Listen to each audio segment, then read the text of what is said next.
নমস্কার বন্ধুরা, সবাইকে শুভ সকাল এবং শুভ দোল পূর্ণিমা এবং হ্যাপি হোলি শুভেচ্ছা।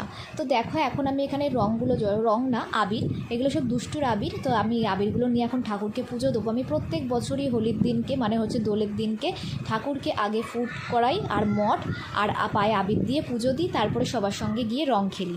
রঙ খেলা আমার খুব একটা ছোটো থেকেই সেরকম শখ নেই।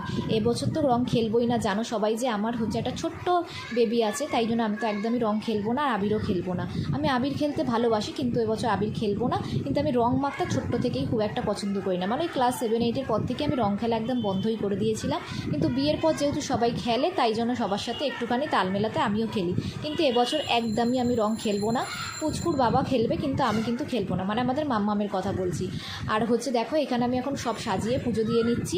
এটাই আমার এবছরের দোল পূর্ণিমার প্ল্যান। আর বিকালবেলা কোথাও একটু যাওয়ার প্ল্যান আছে, তো দেখা যাক। তো তোমাদের দোল উৎসব কেমনভাবে কাটলো জানাতে কিন্তু ভুলো না। দেখা হবে তোমাদের সাথে একটা নেক্সট কোনো মিনি ব্লগে। সবাইকে কিন্তু ভালো করে